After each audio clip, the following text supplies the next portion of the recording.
Olá turma, tudo bem com vocês? Hoje veremos a primeira aula sobre previsão de demanda com alguns diferenciais. Veremos o que é uma série estacionária, quais são os cálculos para identificá-la,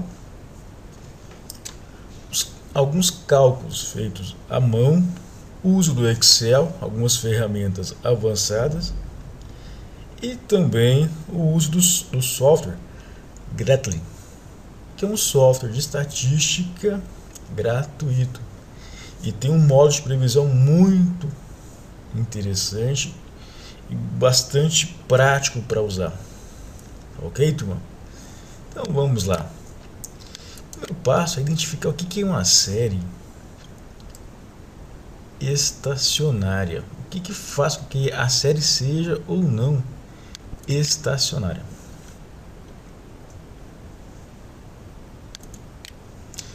Então, uma série temporal é dita estacionária se suas propriedades estatísticas não mudam com o tempo. Ou seja, essa série tem que possuir média e variância constante. E a covariância entre os valores defasados da série depende apenas da defasagem, ou seja, da distância temporal entre eles. Depois nós veremos o que é uma série não estacionária com o modelo ARIMA. A primeira informação é a seguinte, pessoal.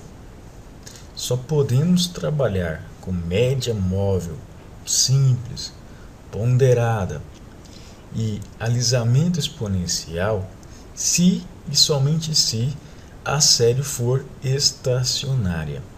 Ok? De uma forma bem grosseira, como que identificamos isso? É por meio de um teste de correlação não paramétrica, conhecido por coeficiente de Spearman. Nós veremos agora o passo a passo do cálculo deste coeficiente. Vamos lá? Estas são as equações que nós trabalharemos no Excel. N é o tamanho da amostra e T é o que nós obteremos agora.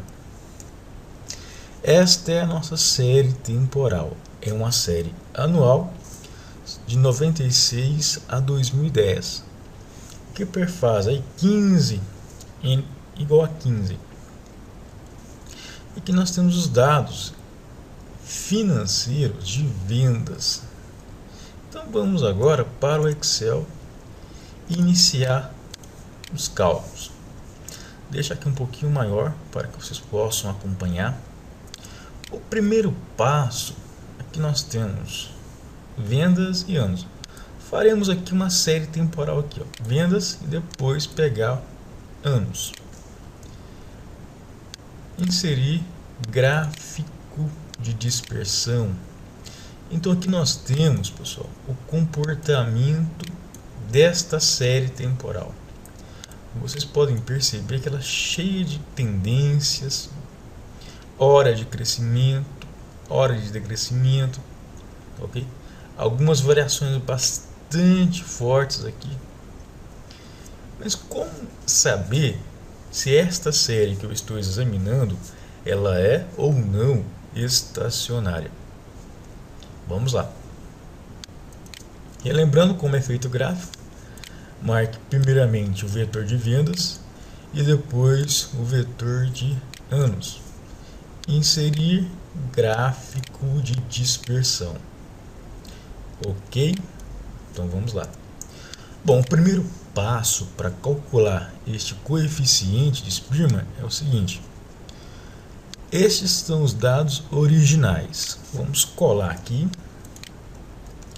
Vamos ordená-los em ordem crescente. Vamos vir aqui, ó, e ordená-los em ordem crescente. Classificar do menor para o maior. Não expandir. Classificar. O que significa esse RT?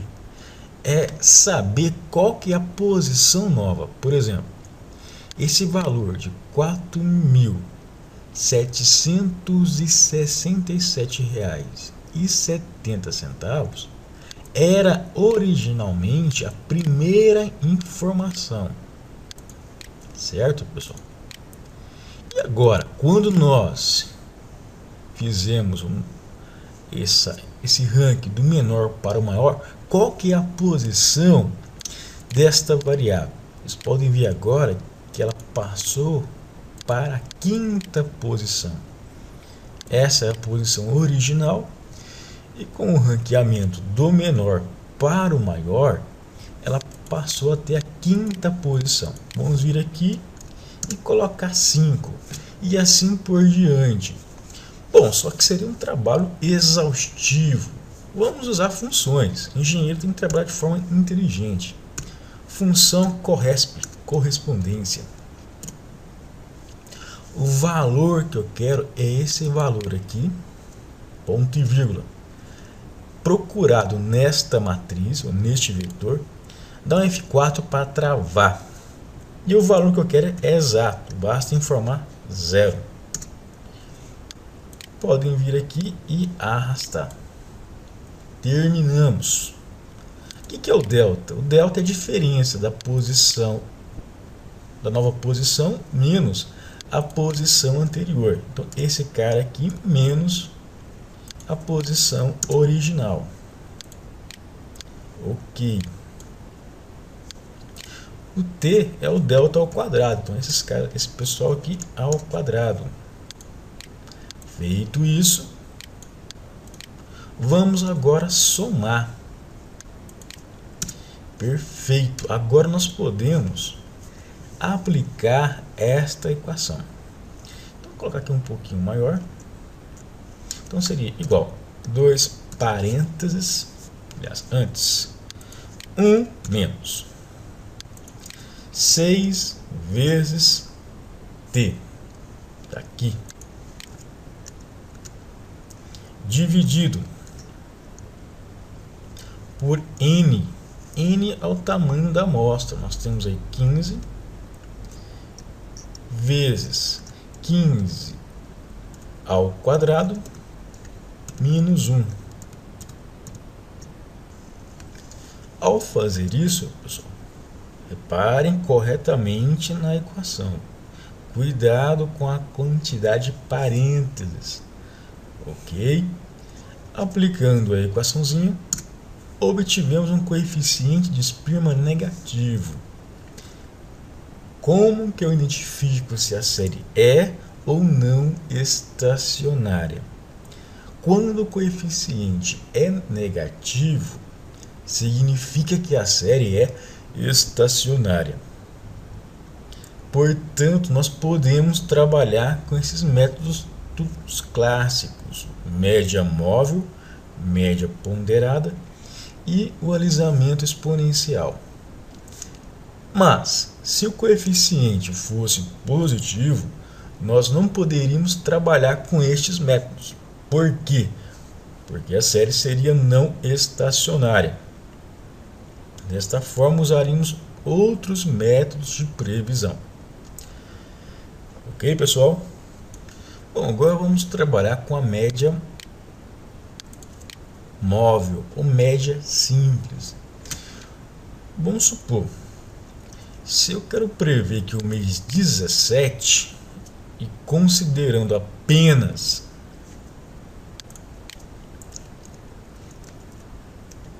como base 2 períodos anteriores, o que nós temos que fazer? Extrair, pessoal, a média dos 2 períodos anteriores. Seria o seguinte, ó, esse cara mais este cara dividido por 2, ou mais fácil, igual média. Tá ok? Pego aqui, Enter. Agora basta arrastar. Isto seria a previsão feita pela média móvel, ou seja, muito simplista. Uma outra forma de fazer isso é usando funções do Excel.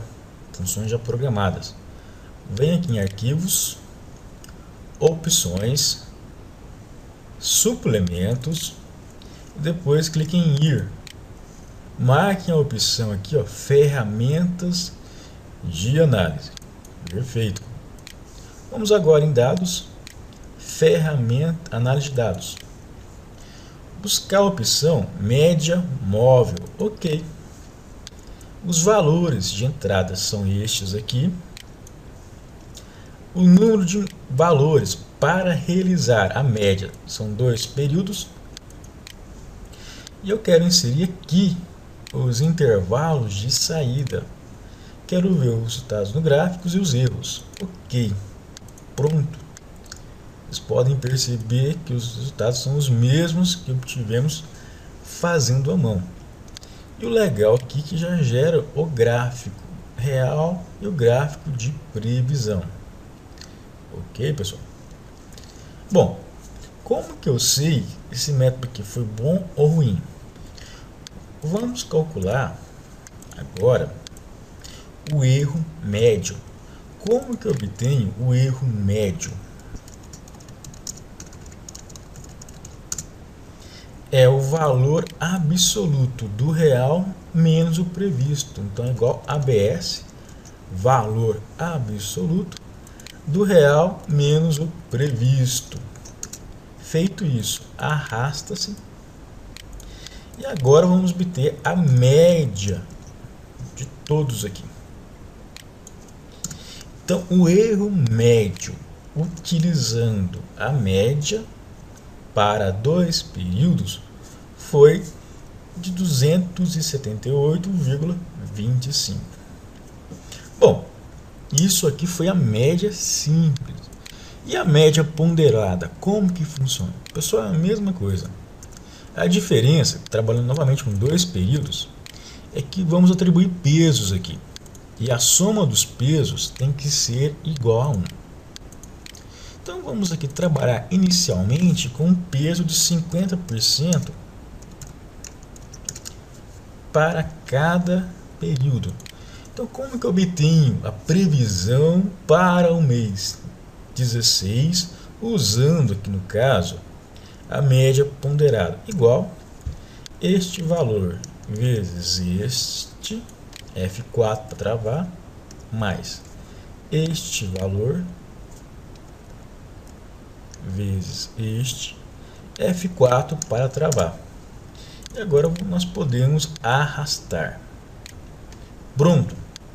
Ou uma forma mais fácil, usar a função somar produto. Somar produto. Estes valores aqui, ponto e vírgula, com estes valores aqui, F4 para travar os últimos valores. Enter. E agora nós podemos arrastar. Os valores são exatamente os mesmos. Vamos agora obter o erro médio deste método com os pesos de 50%, igual a ABS do real menos o previsto. Vamos arrastar e agora obter a média.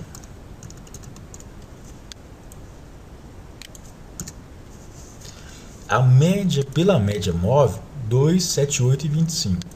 Pela média ponderada com os pesos 50 e 50, obtivemos um valor reduzido. Vamos simular aqui com um peso de 0 e aqui um peso de 100%.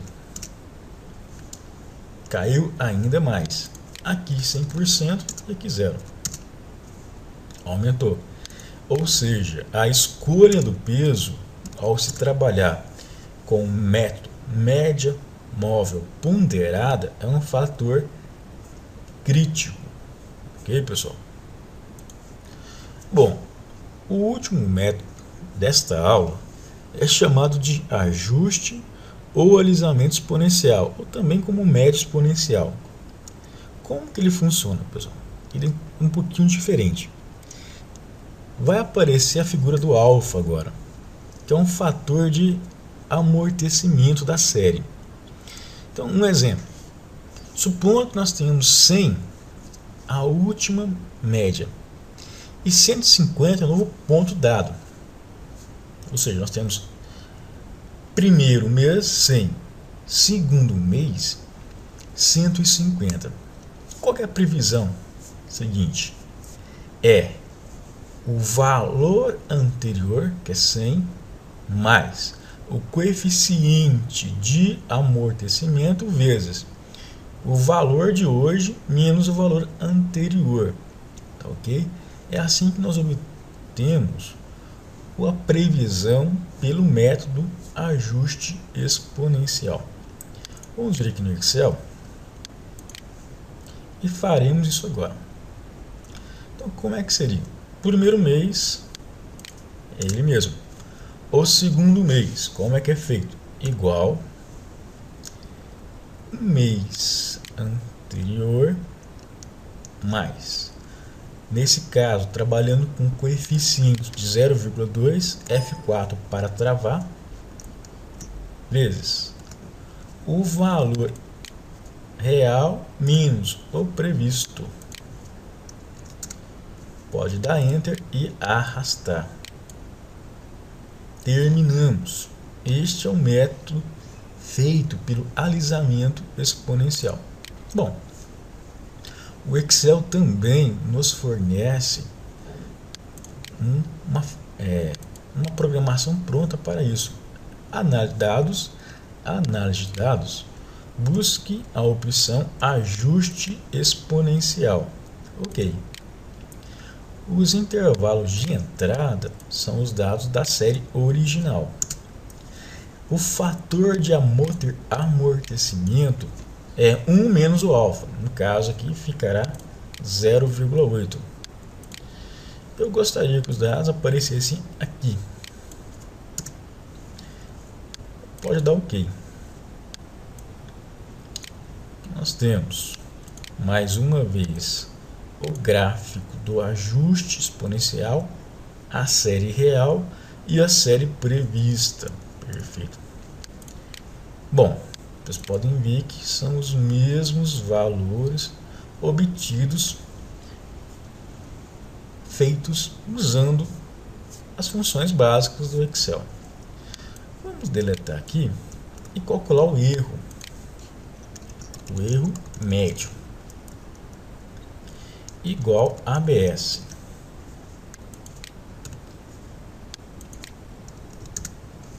Vamos arrastar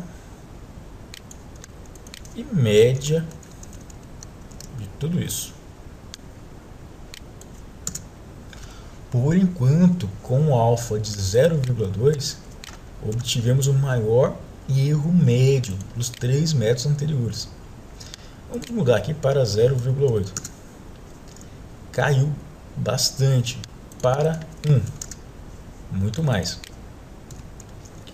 Ou seja, a escolha do fator de amortecimento ao usar este método de previsão também é um fator crítico. Ok, pessoal? Bom, turma, esta foi a nossa primeira aula sobre os métodos de previsão clássicos para séries estacionárias. A todos um grande